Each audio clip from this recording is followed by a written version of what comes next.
नमस्कार दोस्तों, आप देख रहे हैं साइनिंग ऑफ 2.0 अनुभव मिश्रा के साथ। आज जो मैं टॉपिक लेके आया हूँ वो रिलेटेड है पार्ट फर्स्ट से। मैंने पार्ट फर्स्ट में पूरा का पूरा डिस्कस किया था क्वाड के बारे में, जो कि एक क्वाड्रिलेटरल ऑर्गेनाइजेशन थी जो कि 4 देशों के साथ मिलके बनी है। अमेरिका, जापान, ऑस्ट्रेलिया और इंडिया को मिला के क्वाड्रिलेटरल एक ऑर्गेनाइजेशन बनाया गया था। और मैं इस बात को फर्स्ट पार्ट में पूरा क्यों बताया, उसका हिस्ट्री क्यों बताया, वो इस पार्ट में उसका रिलेशन छुपा हुआ है। क्योंकि क्वाड की अभी तक उसकी स्थापना 2004 में शिंजो आबे के द्वारा, जापान के प्रधानमंत्री के द्वारा स्थापित किया गया था। उसके द्वारा सुझाव दिया गया था कि एक क्वाड सदस्य ऑर्गेनाइजेशन बनाते हैं इंडो पैसिफिक की रक्षा के लिए। ये बात सारे हो चुकी थी क्वाड पार्ट फर्स्ट में। आज हम जो बात करने वाले हैं कि क्वाड की अभी तक 4 टोटल मीटिंग हुई है, जिसमें से 2 वर्चुअल हुई है और 2 फिजिकल हुई है। और जो मैं बात करने वाला हूँ वो अभी जो फिलहाल में 23 मई से 25 मई के बीच में जो क्वाड की मीटिंग हुई है उसके बारे में आज बात करूँगा। और इसमें पूरे के पूरे क्वाड की जो मीटिंग हुई है उसमें 4 मैनली मुद्दों को लिया गया है। वो सारे के सारे आज मैं डिस्कस करूंगा। बने रहिए आप साइनिंग ऑफ अनुभव मिश्रा के साथ। और नए हैं तो लाइक, शेयर और सब्सक्राइब करना ना भूलिएगा। और वीडियो अगर आपको कुछ नॉलेज प्रोवाइड करता है तो भी आप इसको सब्सक्राइब और लाइक और शेयर करना कतई ना भूलिएगा। चलिए अब स्टार्ट करते हैं अपना वीडियो। हाल ही में जो है वो क्वाड की मीटिंग हुई है, जिसके द्वारा एक ब्लॉक की स्थापना किया गया है, जो कि अमेरिकन राष्ट्रपति जो बाइडेन के द्वारा प्रस्तावित किया गया है, जिसका नाम है इंडो पैसिफिक ट्रेड ब्लॉक। ये अमेरिकन राष्ट्रपति जो बाइडेन के द्वारा प्रस्तावित किया गया इसमें क्वाड के समिट में, जो कि 23 मई से लेके 25 मई के बीच में हुआ। इसमें कुछ ऐसे देश हैं जो कि क्वाड के छोड़कर आसियान देश के भी 7 देश और 2 अन्य कंट्री भी इसमें शामिल है। क्वाड क्या है ये सारे चीज मैंने बता दिए हैं। और ये मीटिंग जापान के टोक्यो शहर में हुई है। इस मीटिंग का मुख्य उद्देश्य इंडो पैसिफिक के अंदर शांति स्थापित और व्यापार को खुलेपन से करने के लिए इस इंडो पैसिफिक ट्रेड ब्लॉक का स्थापना किया गया। दुनिया को चिंता इस बात की है कि चाइना जो है वो गैर कानूनी व्यापार कर रही है इंडो पैसिफिक ओशियन में। इस बात को लेके पहले भी दिक्कत थी, अभी भी दिक्कत है और भविष्य में भी इस बात को लेके दिक्कत होगी। इसीलिए इस क्वाड में ज्यादातर चाइना की ही बात रही कि उसको कैसे काउंटर कर सकते हैं। इससे पहले कि मैं इंडो पैसिफिक ट्रेड ब्लॉक के बारे में कुछ बताऊं, आगे ले चलूं, उससे पहले सेम इसी प्रकार का एक ऑर्गेनाइजेशन की स्थापना किया गया था क्वाड रिसेंटली, कोरोना से पहले 2020 से पहले न्यूज में सुर्खियों में रही थी कि RCEP regional compensation economic partnership,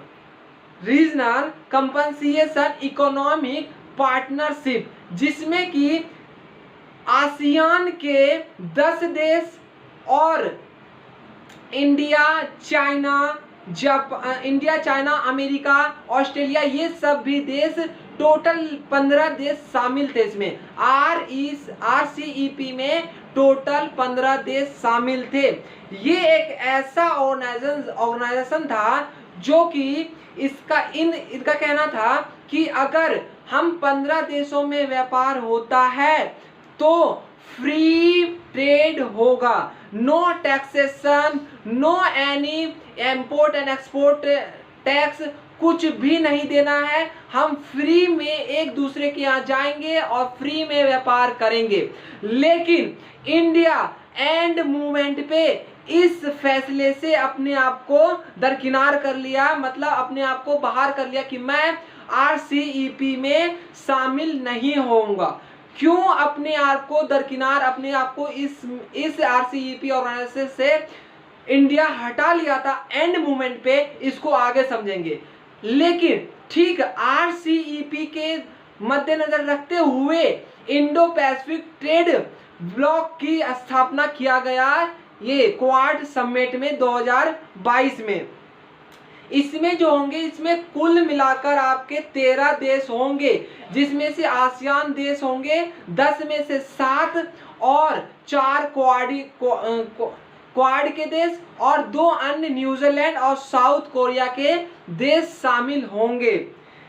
इस अगर मैं बताऊं, इसको अलग अलग तरीके से बताऊं कि आसियान के कौन कौन से देश हैं, तो आसियान के आपका है ब्रुनोई, दूसरा है इंडोनेशिया, तीसरा है मलेशिया, चौथा है फिलीपींस, पांचवा है सिंगापुर, छठा है थाईलैंड और सातवां है वेनेजुएला। ठीक है, सॉरी वियतनाम है आपका सातवां, वेनेजुएला नहीं है। और ये तो होंगे आपके आसियान कंट्री के देश। और इसमें से क्वाड के होंगे आपके ऑस्ट्रेलिया, जापान, USA और इंडिया, ये 4 देश। और 2 अन्य देश को भी न्योता दिया गया था जो बाइडेन के द्वारा। जो आसियान देश को बुलाया गया वो जो बाइडेन के द्वारा ही बुलाया गया, और अन्य देश को भी जो बाइडेन के द्वारा इनविटेशन दिया गया, जो कि न्यूजीलैंड और साउथ कोरिया हैं। कुल मिला के इस इंडो पैसिफिक ट्रेड ब्लॉक में टोटली 13 देश हैं। और BCEP में कितने थे आपके, उसमें थे 15 देश, इसमें है 13। लेकिन वो फ्री ट्रेड के लिए था कि हम व्यापार जो करेंगे 15 देश आपस में मिलके, उसमें हम फ्री करेंगे। तो इसका मतलब क्या, RCEP जो है वो फुल्ली ट्रेड फ्री था इन 15 देशों के कंट्री के बीच में। लेकिन जो ये आपका इंडो पैसिफिक है, ये आपका बिल्कुल भी ट्रेड फ्री नहीं करता है व्यापार को। इसीलिए इन 13 देशों ने मिल करके IPEF that means Indo Pacific economic framework prosperity बनाया है। क्या बनाया है, Indo Pacific economic framework for prosperity का गठन किया है। क्वाड समिट के दौरान IPEF ने 4 पिलर या मुद्दों पर खास करके चर्चा किया है। उस 4 पिलर या मुद्दों के बारे में आज हम पढ़ रहे हैं, सुनिए अब ध्यान से।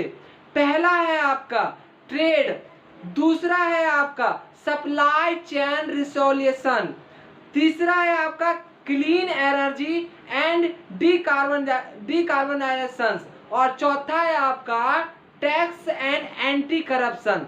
अब एक एक करके बात करते हैं क्या क्या इस सब में बात हुई है।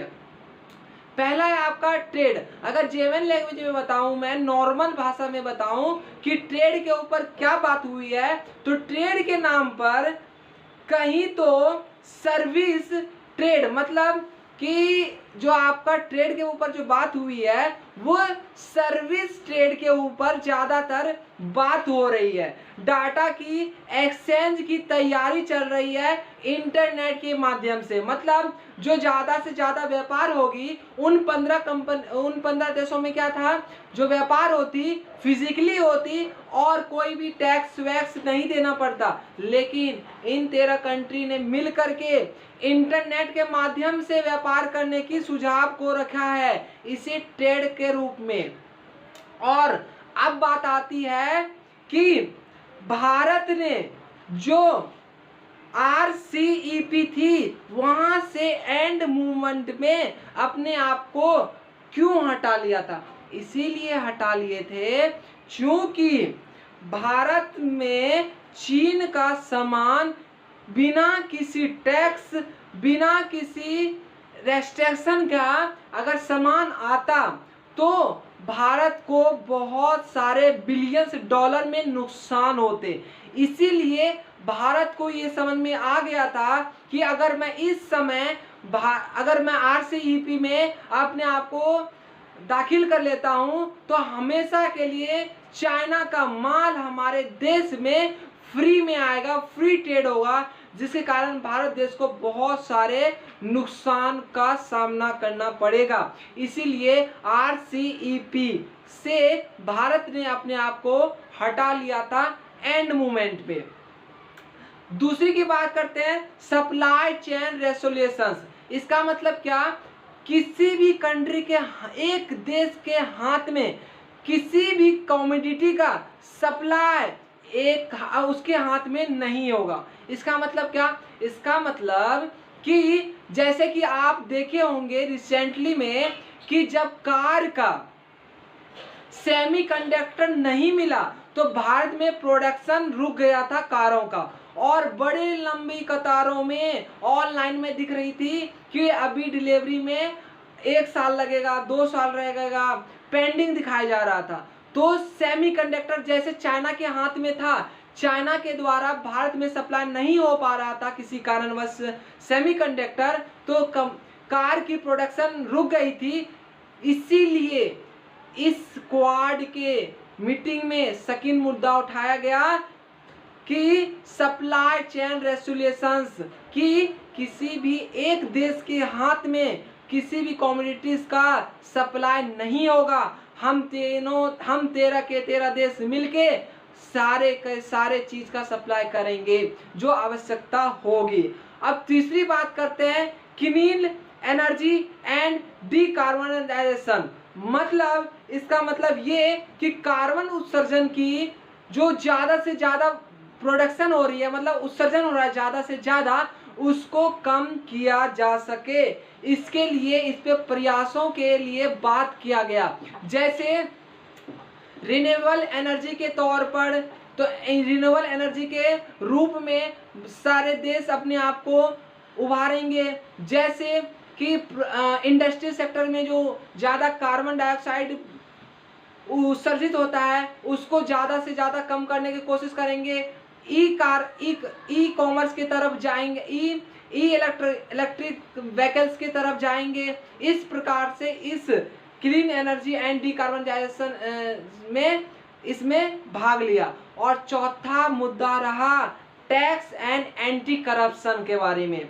मतलब कि अगर कोई कंपनी किसी देश में व्यापार करी और सेल कंपनी के द्वारा उस देश को टैक्स नहीं पे किया, मतलब टैक्स को चुरा लिया गया, तो उस पे कार्रवाई कैसे होगी, इस सब के बारे में। जैसे अभी भारत सरकार ने वीट पर बैन लगा दिया था। क्यों लगा दिया था? यही कारण था कि भारत का जो वीट था वो दूसरे देश के लोग, जो कंपनीज थी, वो यहाँ के कंपनीज को दे रहे थे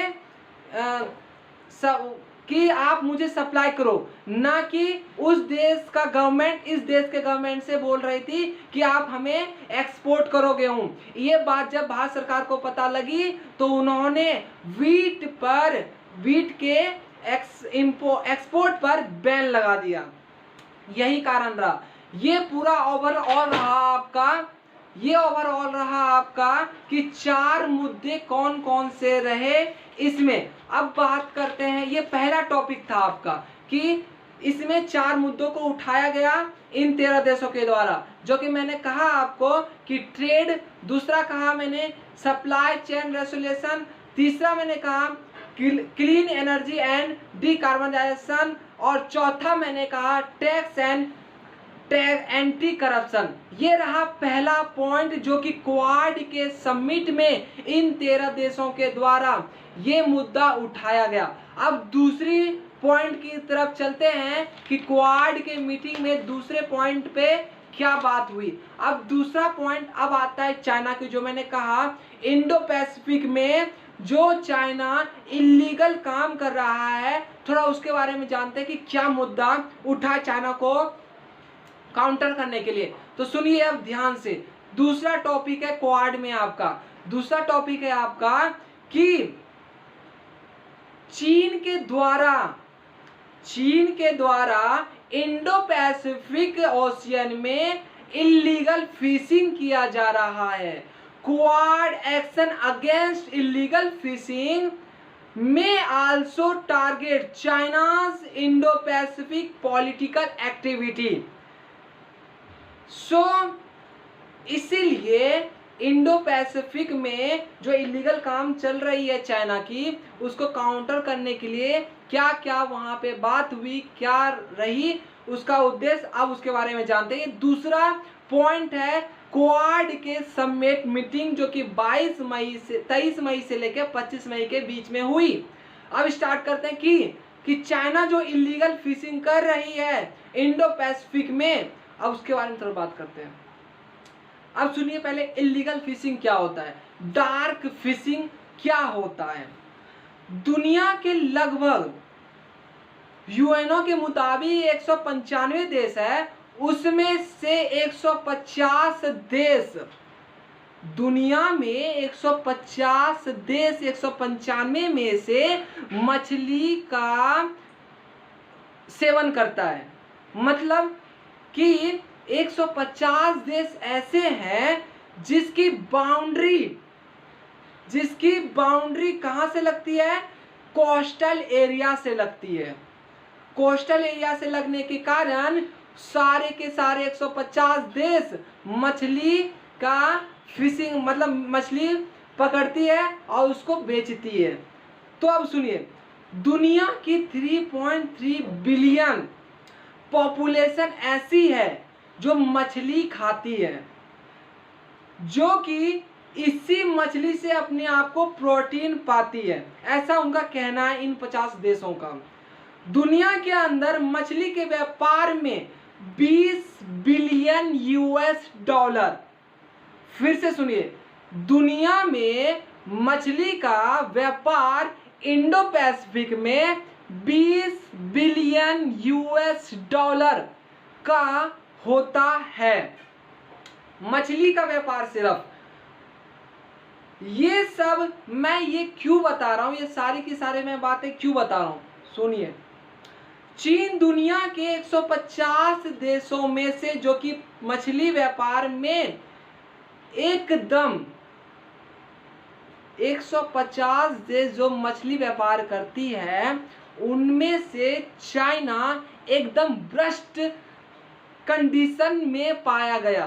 भ्रष्ट मतलब क्या, भ्रष्ट मतलब कि एकदम बेकार सिचुएशन में, कि वो ना रूल और रेगुलेशन को तो जानता ही नहीं है कि क्या होता है, वो कहीं भी आ जा सकता है, वो कोई भी रूल तोड़ देता है। इसका मतलब ये कि मछली का जो 150 देशों में व्यापार होता है, उनमें से सबसे ज्यादा चाइना करती है मछली का व्यापार। अब बोलेंगे कि इंडो पैसिफिक में सिर्फ इतना सा इंडो पैसिफिक में 150 देशों में से क्या सिर्फ चाइना ही करती है इतना सारा व्यापार, कैसे, मैं बताता हूं, सुनिए। होता यूं है कि इसका अर्थ क्या है, इसका अर्थ है कि चीन अपने क्षेत्र में तो व्यापार करता ही है, लेकिन दूसरे के क्षेत्र में भी जाकर मछली का व्यापार करती है। और इस काम को लेकर वहां की चाइनीज गवर्नमेंट जो ये इलीगल व्यापार करती है उसको इनिशिएटिव देती है। इनिशिएटिव दैट मीन्स कि उसको प्रोत्साहन करती है कि और आप फिशिंग का इलीगल व्यापार करो, मैं आपको इनिशिएटिव दूंगा। इसका मतलब ये। अब आप ये पूछेंगे कि जब ये जाते हैं दूसरे के एरिया में, कोस्टल एरिया में, जब ये दखल हो जाते हैं, एंट्री हो जाते हैं, तो क्या दूसरे देश को पता नहीं चलता है?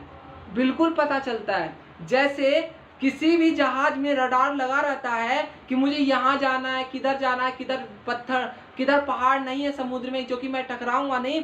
ठीक उसी प्रकार इन जहाजों में, जिन जहाजों से ये फिशिंग करते हैं, उन जहाजों में एक ऐसा यंत्र लगा रहता है जो कि ये बताता है कि आप दूसरे के कोस्टल एरिया में एंट्री कर चुके हैं। और जैसे ये बात वो यंत्र बताता है, वो अलार्म बजना चालू कर देता है। अलार्म जब बजता है तो दूसरे देश को पता चल जाता है। अब आप पूछेंगे कि ये बात क्या बात कर रहे हो अनुभव, ये बात तो वही होगी कि अलार्म बज रहा है तो वो तो क्यों ही करेगा? नहीं, वो इसलिए करेगा क्योंकि वो यंत्र जो है अलार्म का जो बेल देती है उस बेल को ही बंद कर देता है, वो अलार्म को बजने ही नहीं देता है।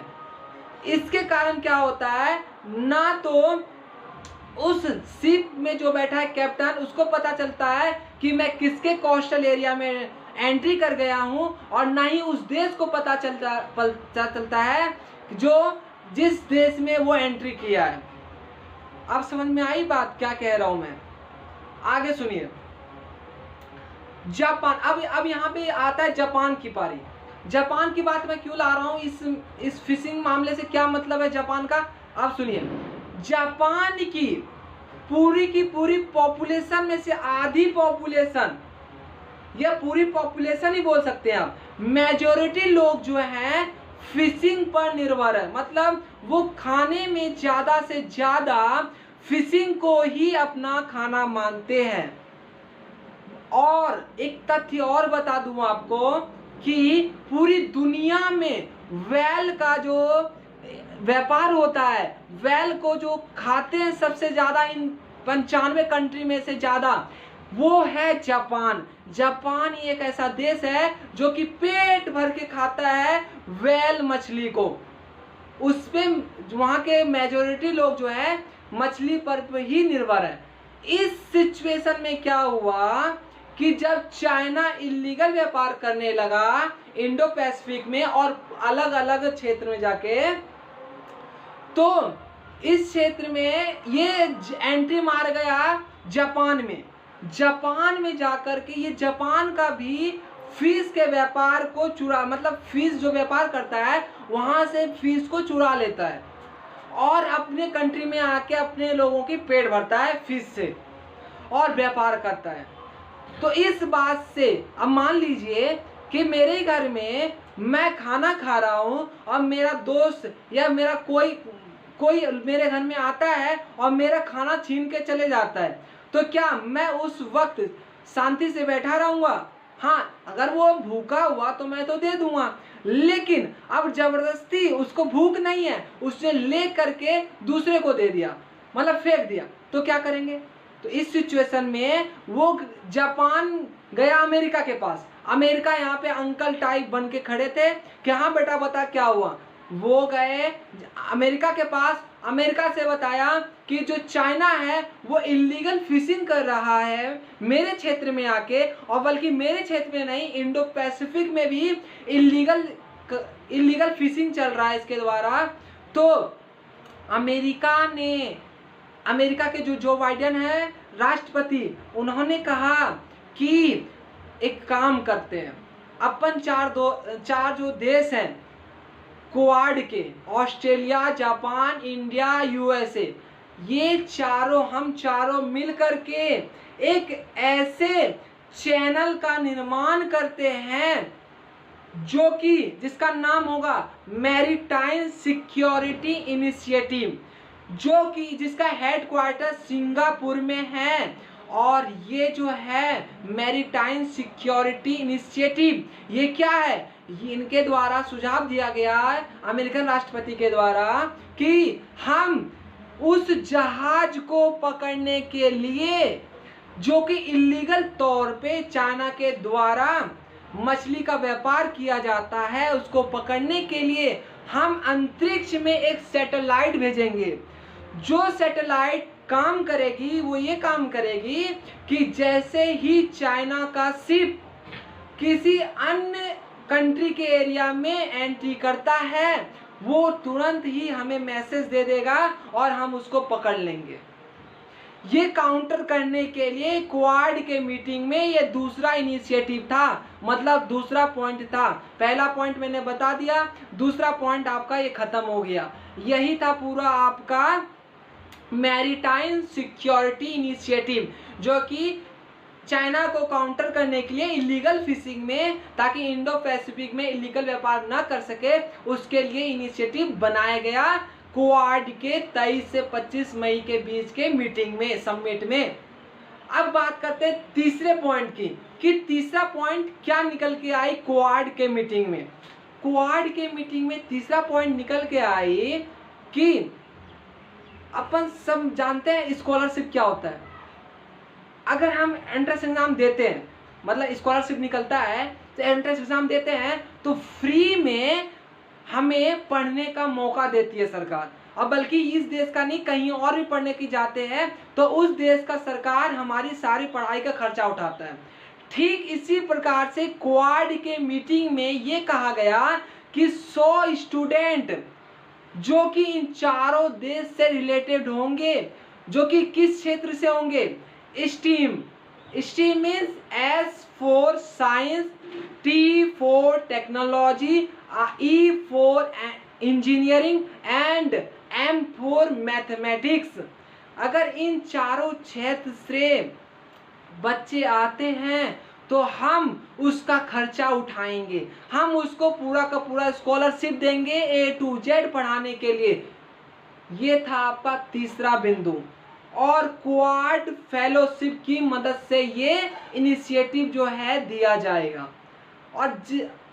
और चौथा जो रही इसमें, चौथा कोई पॉइंट नहीं रहा, चौथा ये रहा कि भारत के प्रधानमंत्री नरेंद्र मोदी इन तीनों देश को, ऑस्ट्रेलिया, जापान और अमेरिका के राष्ट्रपति और उन दोनों के प्रधानमंत्री को एक पेंटिंग गिफ्ट की। अब उस पेंटिंग के बारे में थोड़ा चर्चा कर लेते हैं। जापान के प्रधानमंत्री को उनको रोंगन पेंटिंग फ्रॉम गुजरात, रोंगन जो पेंटिंग थी रिलेटेड करता था गुजरात से, वो वेट दिया जापान के प्रधानमंत्री को, CN, और ये वुडन हैंडीक्राफ्ट था। और दूसरा, ऑस्ट्रेलिया के प्रधानमंत्री को नरेंद्र मोदी के द्वारा जो पेंटिंग दिया गया उसका नाम था Gond art from Madhya Pradesh. Gond art नामक एक पेंटिंग दिया गया जो कि मध्य प्रदेश से बिलोंग करता था। और तीसरा, जो कि अमेरिकन राष्ट्रपति को प्रधानमंत्री, ये सारा का सारा जो ओवरव्यू था, ये पूरा आपका क्वाड मीटिंग जो समिट हुई थी 23 मई से 25 मई के बीच में, उसके बारे में ओवरव्यू था। और पार्ट फर्स्ट में मैंने पहले ही डिस्कशन कर दिया है कि क्वाड क्या था, किसने स्थापना किया, क्यों स्थापना हुआ था, क्वाड 2.0 क्या थी, ये सारे के सारे मैंने पार्ट 1 में मैंने बता दिया। डिस्क्रिप्शन में इस पार्ट फर्स्ट का लिंक दे दूंगा, पहले उसको देखिएगा, फिर इस वीडियो पे आप आइएगा, ठीक है। और आज के लिए इतना ही, पढ़ते